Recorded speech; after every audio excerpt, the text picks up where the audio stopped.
दीदी देखो, मैंने आपके लिए गर्मा गर्म पकौड़े बनाए हैं, और वो भी पुदीने की चटनी के साथ। ये लो, खाकर बताओ कैसे बने हैं। वाह वाह, क्या स्वाद है तुम्हारे हाथों में। कविता, तुमने तो इन पकौड़ों में जान ही डाल दी। सच में बहुत स्वादिष्ट लग रहे हैं। हाँ हाँ, खा ले स्वरा, क्योंकि शादी के बाद तुझे ये सब नसीब नहीं होने वाले। वहां तो पता नहीं कैसा परिवार मिलेगा तुझे। हाँ माँ, आपने बिल्कुल सही कहा। मुझे तो बहुत डर लग रहा है, शादी के बाद पता नहीं किस तरह मैं दूसरे परिवार में एडजस्ट कर पाऊंगी। अरे मेरी प्यारी बेटी, इतना तुम क्यों सोच रही हो? तुम्हें इतना सोचने की जरूरत नहीं है। मैं पहले ही तुम्हें सब कुछ सिखा कर भेजूंगी। हाँ माँ, वैसे आप आज मुझे हलवा बनाना सिखाने वाली थी। चलो मुझे हलवा बनाना सिखाओ। रोशनी अपनी बेटी स्वरा को रसोई में ले जाती है, जहाँ वो उसे हलवा बनाना सिखाती है। अरे अरे बेटी, तुम ये क्या कर रही हो? मैंने तुम्हें कितनी बार कहा, पानी हलवे के अनुसार ही डालना पड़ता है। तुम तो बार बार हलवा पतला ही करती जा रही हो। पता नहीं माँ, मैं जितनी बार भी कोशिश करूँ ये हलवा बार बार पतला ही हो जाता है। ओहो बुद्धू, चिंता मत करो। सीखते सीखते तुम हलवा बनाना भी सीख जाओगी, और एक दिन तुम बहुत अच्छा हलवा बनाओगी। ऐसे ही हलवा बनाने की प्रैक्टिस करते करते स्वरा को एक दिन स्वादिष्ट हलवा बनाना आ जाता है, जिसे खाकर उसके पिता उससे कहते हैं, अरे वाह स्वरा, तुमने बहुत स्वादिष्ट हलवा बनाया है। ऐसा हलवा तो मैंने पहले कभी नहीं खाया। आखिरकार तुम्हें हलवा बनाना तो आ ही गया। अब तो तुम अपने ससुराल में सभी को खुश कर दोगी। हाँ दीदी, आखिरकार अब आप अच्छी बहू बनने के लिए तैयार हो। वैसे आज राहुल की कॉल आई थी। उन्होंने शादी की डेट निकाल दी है। 2 हफ्ते बाद ही शादी की तारीख है, इसलिए हमें जल्दी जल्दी शादी की तैयारियों में लगना होगा। स्वरा अपनी शादी का नाम सुनते ही बहुत खुश हो जाती है। अगले दिन से ही शादी की तैयारी शुरू हो जाती है, लेकिन बेचारी स्वरा अपनी शादी के लिए बहुत ज्यादा परेशान थी। वो अपनी बहन कविता से कहती है, अरे मेरी प्यारी बहना, मुझे तो बहुत चिंता हो रही है। कल मेरी शादी है और तुम तो जानती हो ना, मैं तुम सभी को बहुत याद करूंगी। अरे दीदी, अगर आपको हमारी याद आए तो जीजू के साथ हमसे मिलने यहाँ पर आ जाना। परेशान होने की जरूरत नहीं है, हम भी वहाँ आते जाते रहेंगे। मायके में कितना सुकून होता है और ससुराल में कितना डर लगता है। कितना फर्क होता है मायके और ससुराल में। सो तो है, मायका मायका ही होता है और ससुराल ससुराल ही होता है। कभी भी ससुराल मायका नहीं बन सकता। अगले दिन जब स्वरा की शादी हो जाती है, वो अपने मायके से विदा होकर ससुराल में आ जाती है, जहाँ गृह प्रवेश के समय उसकी सास उसकी आरती उतार रही होती है। अरे कितनी प्यारी और सुंदर है मेरी बहू, एकदम चांद का टुकड़ा लग रही है। हाँ सही कहा माँ आपने। अब भाभी को दरवाजे पर ही खड़ी रखोगी या फिर अंदर भी बुलाओगी? बहू, अपना दायां पैर निकालकर कलश को आगे की तरफ धकेल दो और अंदर आ जाओ। माधुरी के कहने पर स्वरा कलश को आगे की तरफ धकेलकर अंदर आ जाती है, जिसके बाद सभी मेहमान स्वरा को ढेर सारा प्यार और आशीर्वाद देते हैं। बहुत ही प्यारी है सच में, तुम तो बहुत ही अच्छी बहू लेकर आई हो अपने घर पर। हाँ हाँ, बिल्कुल सही कहा। अभी तक तो स्वरा को सब कुछ बिल्कुल सही लग रहा था और वह अपने मन ही मन सोच रही थी। वैसे तो अभी तक कोई बात ऐसी लगी नहीं, लेकिन आगे का पता नहीं क्या होगा मेरे साथ। मेरे ससुराल वाले कैसे हैं और मैं उनके साथ रह भी पाऊंगी या नहीं। भाभी आप थक गई होंगी, चलो आपको कमरे में ले जाती हूँ, आप वहां आराम कर लेना। आयशा स्वरा को उसके कमरे में ले जाती है, जहां स्वरा आराम से बैठ जाती है और शीशे में अपने आप को देखकर कहती है, हे भगवान, हम बहू हैं या फिर पत्ता गोभी जो हमें इतना ढक ढका कर इस घर में लेकर आया गया है। जरा देखो तो सही, कितनी सारी चूड़ियां, इतना भारी लहंगा और इन ज्वेलरी ने तो मेरा दम ही घोट दिया है। दरवाजे के बाहर खड़ा राहुल ये सब सुन लेता है। उसके हाथ में एक बहुत ही हल्की और प्यारी सी साड़ी होती है, जिसे वह अपनी पत्नी स्वरा को देते हुए कहता है, लगता है तुम इन सब में बहुत ज्यादा परेशान हो चुकी हो, इसलिए मैं स्पेशली तुम्हारे लिए ये साड़ी अभी अभी खरीद कर लाया हूँ। बहुत मुश्किलों के बाद मुझे ये साड़ी पसंद आई। इसे पहन लो, इसे पहनने के बाद तुम्हें थोड़ा हल्का सा महसूस होगा। साड़ी देकर राहुल वहां से चला जाता है। अरे वाह, मैंने जितना राहुल जी के बारे में सुना था, ये तो उससे भी ज्यादा अच्छे हैं। चलो, मेरा पति तो कम से कम मेरी फिक्र करता है।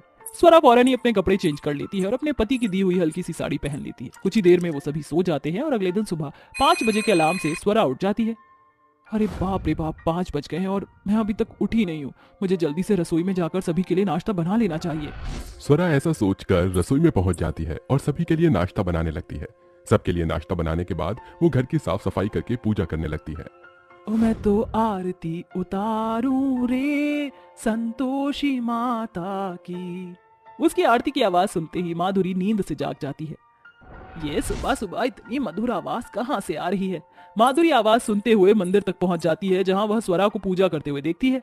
अरे स्वरा, इतनी सुबह सुबह तुम पूजा कर रही हो, आखिर तुम कब उठी? स्वरा अपनी सास को देखते ही डर जाती है और एक रेलगाड़ी की तरह बोलने लगती है, माँ जी आप मुझे डांटना मत। मैंने आपके उठने से पहले ही सारे काम कर दिए हैं जो कि एक बहू को करने चाहिए, जैसे घर की साफ सफाई, रसोई में सबके लिए खाना बनाना, और अभी मैंने पूजा भी कर दी। अगर कोई काम गलत हुआ है तो उसके लिए मुझे माफ कर देना माँ जी। स्वरा को इस तरह रेलगाड़ी की तरफ भागते हुए देख माधुरी हंसते हुए उससे कहती है, अरे मेरी प्यारी बहू, इतनी मेहनत करने की क्या जरूरत थी? अभी तो तुम्हारी नई नई शादी हुई है, अभी थोड़ा आराम करो। अपनी सास का इतना अच्छा बर्ताव देखकर स्वरा बहुत खुश होती है, जिसके बाद वह अपने कमरे में आकर सो जाती है और उसे सोते हुए काफी टाइम हो जाता है। बाहर मेहमान बातें बना रहे होते हैं।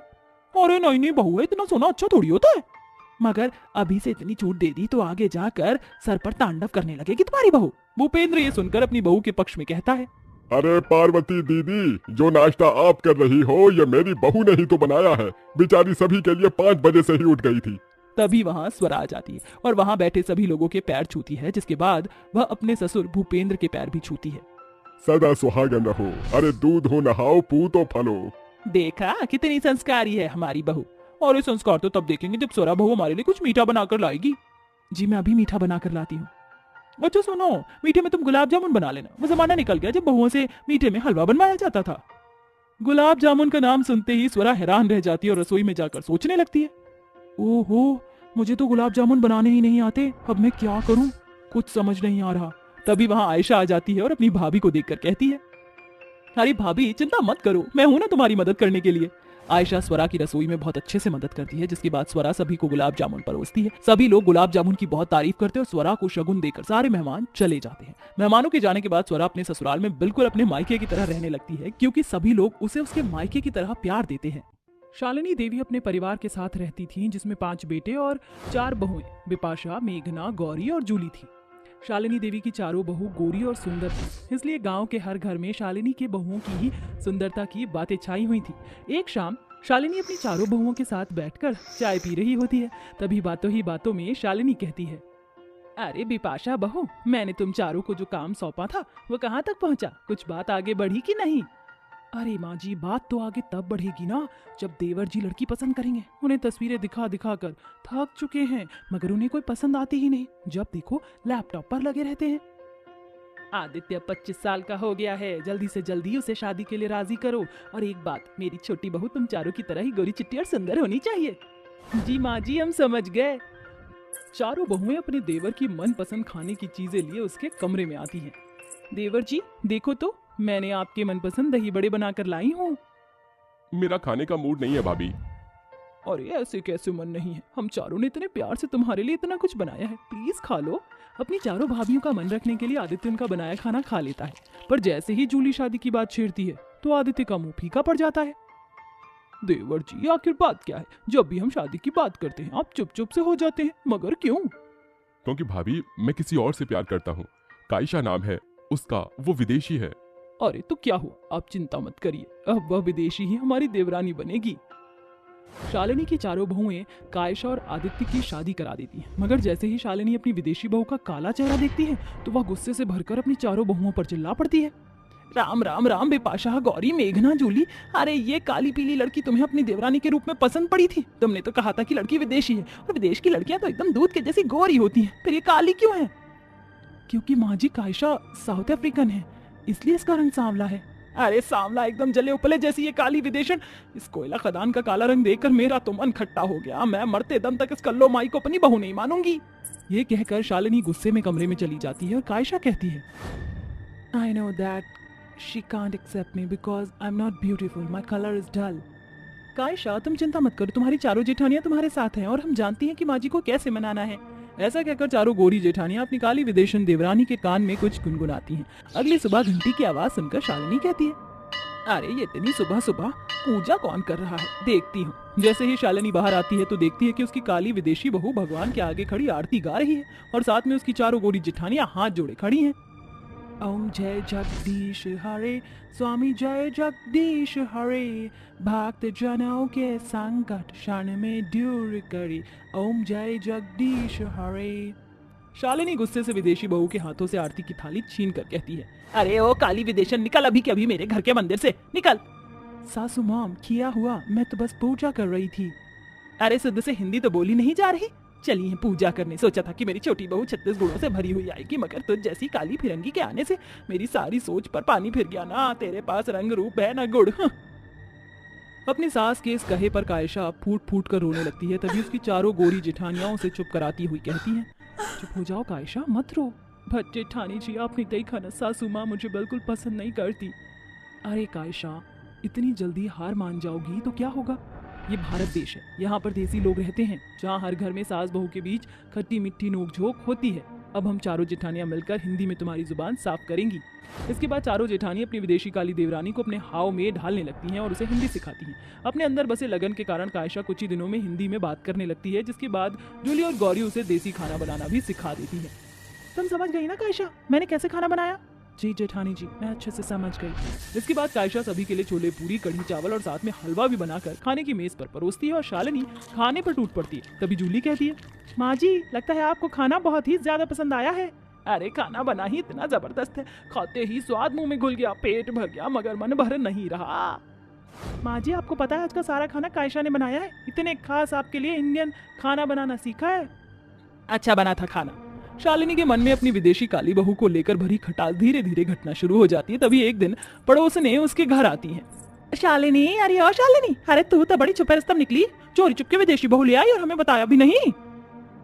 अरे बताना क्या झुमरी मौसी, कल तक का इंतजार करो, कल हमारी देवरानी की मुंह दिखाई है, आप आ जाना। अरे जहाँ इतने दिन सही तो कल और सही, चल झुमरी।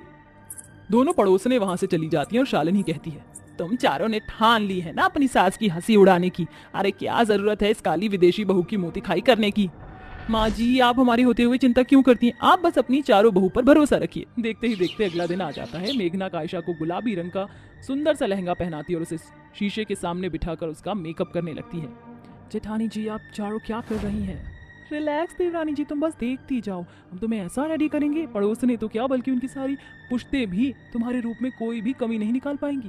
विपाशा तुम कायशा की बॉडी पॉलिश करना, बाकी मेकअप मैं करती हूँ और तुम दोनों इसके बाल बना दो। चारों जेठानियां मिलकर अपनी काली विदेशी देवरानी को बड़े ही सुंदर तरीके से सजा देती हैं, जिसके बाद अपना खिला खिला खूबसूरत रूप देखकर कायशा कहती है, आई कांट बिलीव इट कि मैं इतनी सुंदर लग सकती हूँ। इसमें भी कोई शक है क्या? अब चलो नीचे चलते हैं। इसके बाद चारों जेठानियां कायशा को लेकर नीचे आती हैं, जहां कायशा एक एक करके सभी औरतों के पांव छूती है, जिसके बाद विपाशा उसे कुर्सी पर बिठा देती है और बारी बारी करके सभी औरतें कायशा को तोहफा देती हैं और उसकी तारीफ भी करती हैं। अरे शालिनी बहन, बड़े बारे न्यारे भाग्य हैं तुम्हारे। अरे आजकल तो गांव की देसी बहुएं भी 2 दिन में अपना रंग दिखाने लगती हैं, मगर विदेशी होकर भी गुण और संस्कारों से भरी हुई है तुम्हारी बहू। अपनी विदेशी काली बहू की इतनी वाहवाही सुनकर शालिनी की आंखों के आगे उस पल की छवि छिटक पड़ती जब उसने अपनी बहू को उसके काले रंग के कारण ठुकरा दिया था। और सभी के जाने के बाद शालिनी कहती है, बहू तू मुझे माफ कर देना, मैं आज तक बस रंग रूप के पीछे ही भागती रही, मगर भूल गई थी कि सबसे बड़ी खूबसूरती इंसान का साफ स्वभाव होता है। तू जैसी भी है मेरे लिए मेरी खूबसूरत बहू है। ये हुई ना बात माँ जी, हम जानते थे कि एक ना एक दिन आप हमारी देवरानी को जरूर अपनाएंगी। ये सब कुछ आपकी वजह से हुआ जेठानी जी, आप चारों ने कदम कदम पर मेरा साथ दिया, कभी भी अपने गोरेपन का घमंड नहीं दिखाया, आप चारों बहुत अच्छी हैं। उस दिन के बाद से शालिनी अपनी चारों गोरी और एक काली विदेशी बहू के साथ घुल मिलकर रहने लगती है। साथ ही उसके मन में भरा काले गोरे का भेद भी हमेशा के लिए मिट